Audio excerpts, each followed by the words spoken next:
Now, I just want to say before we get started with the news that really we're entering an interesting theme where the UK economy is working very hard to explain to people what is happening. So rather than just talking about news events, we're working hard to help explain to our audience what is happening and really how things are being done. So that's very much part of our theme in the news today. And Diane, we'll bring you in straight away because one of the things that the shadowy figures are always talking about is in the future. In the future, things will be better. In the future, we'll lead wonderful lives. But is that true? What have you got? Well, thanks, Brian, and hello, Ben. Glad to be here today. First of all, I would like to say that we are in the present, but we have to look at the present and the past to figure out what they have told us their future is going to be at the Summit of the Future. I'm not sure that it will be our future because I'm not sure they want the rest of us to have one, honestly. So we've been talking last week a little bit. I mentioned it, and Mark Anderson mentioned it last week about the Summit of the Future at the UN, which has been happening over the last few days. There has been a question about where Keir Starmer is. Is he at the Summit of the Future or is he at the Labour conference, which is going on right now? Just before we came on the air, I saw that there was an announcement at the Labour Party conference that someone has been kicked out of the conference, actually dragged by the neck and thrown out of the conference because they were protesting about the UK basically working with Israel in relation to weapons. And so Rachel Reeves responded when the protester was kicked out.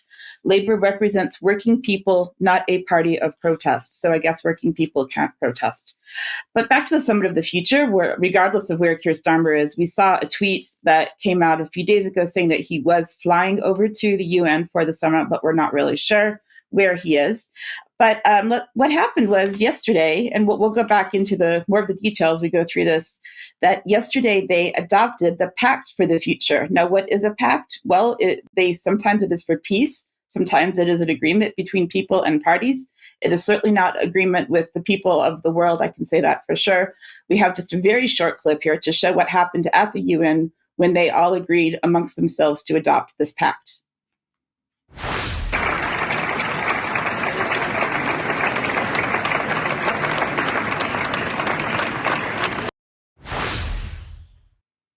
So isn't it lovely to see them all applauding themselves?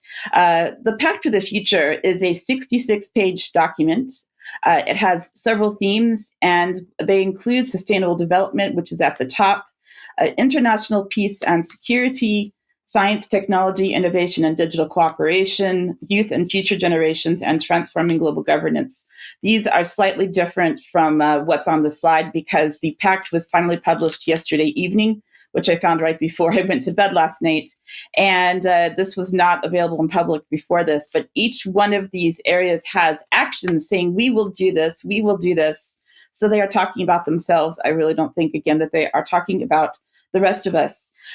We can also see as well the closing session for the first 2 days of the summit, which were called the Action Days. And so yesterday I watched the closing session, which had several speakers, and then we'll go into the rest of the summit. But let's hear what this high-level manager, senior managing director at the World Bank had to say about the Action Days for the Summit of the Future. I think the Summit of the Future is yet another reminder that we need to stay engaged on development. The SDGs are off track, and we cannot forget that. And so the Summit of the Future should not be limited to words.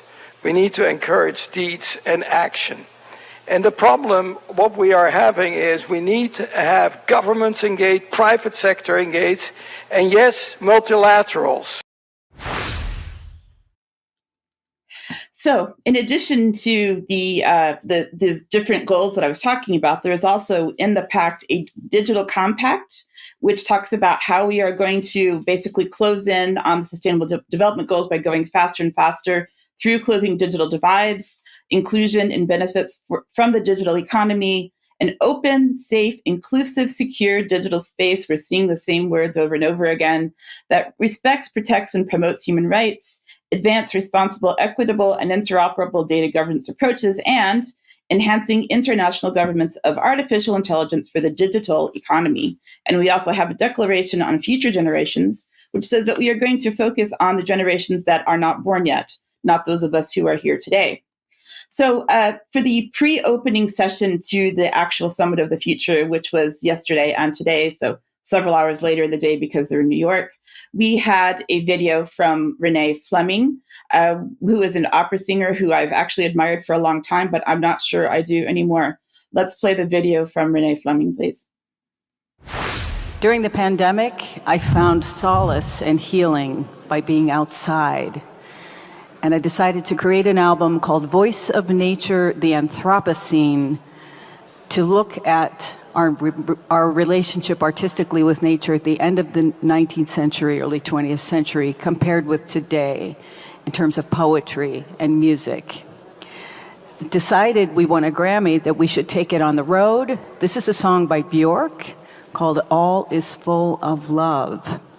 And at the beginning of this fabulous Summit of the Future, I would love to remind all of us what a privilege it is to take care of this planet.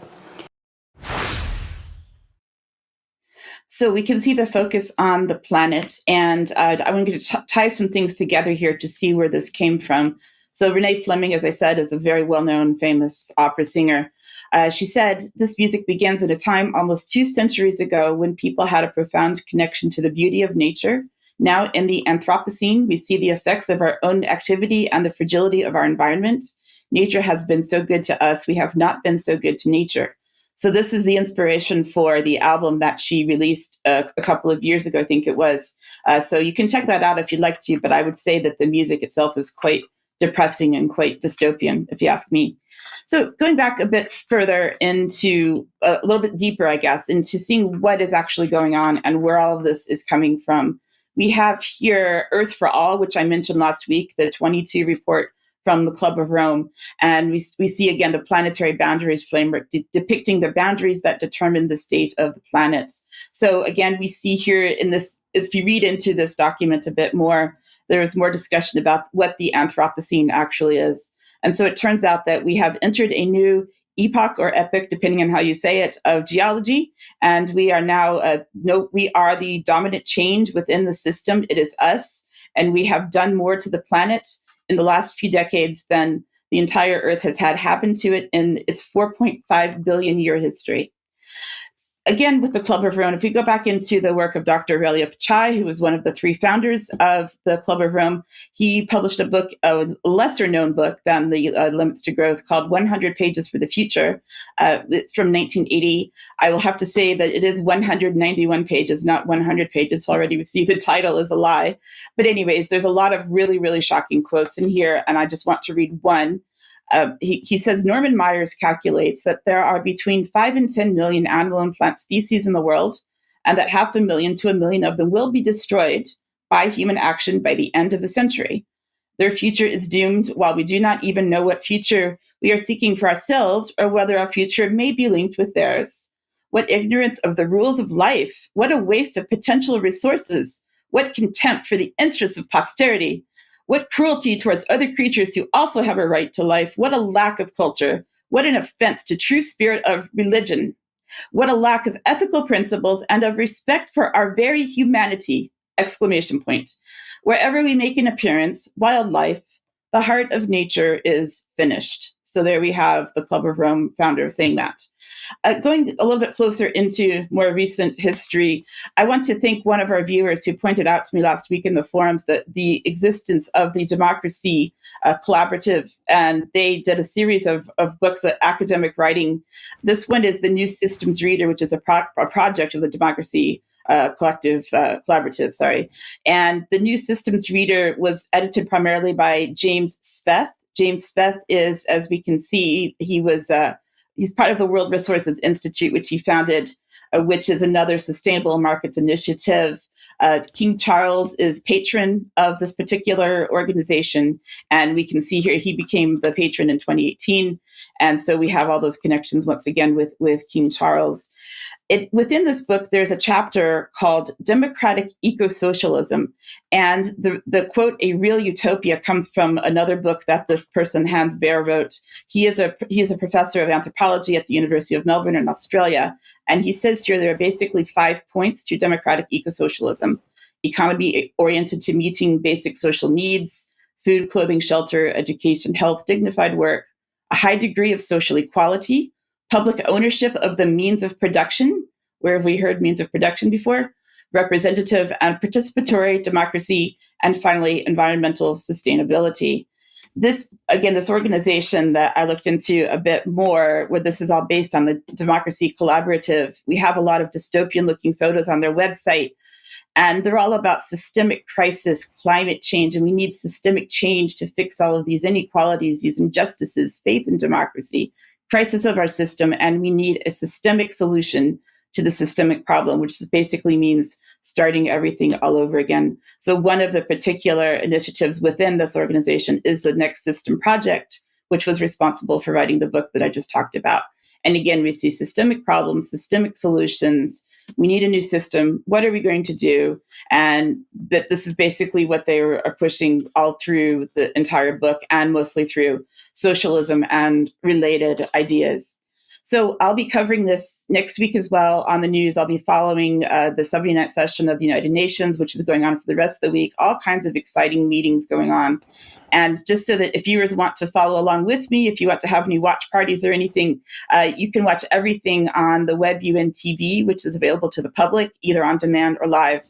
So I would like to welcome you to follow along with me, but I will have another report on this again next Monday, Brian. Yeah, Diane, thank you very much for that. And of course, all of these think tanks and organisations, lots of money, unlimited money for them in the background, and they are setting the agenda that is then washing through national governments, whether it's the US or Germany or the UK. And the governments internally to their own population produce this as if it's agenda which has come out of their own meetings. So there's deception at every level. But the key bit is there's a lot of talk about the planet and nature. There's very little talk about humanity and love and compassion amongst people. So it's very deceptive. It gives the illusion that it's touchy-feely, but not so. But what we do see coming in with this, alongside this agenda, is chaos.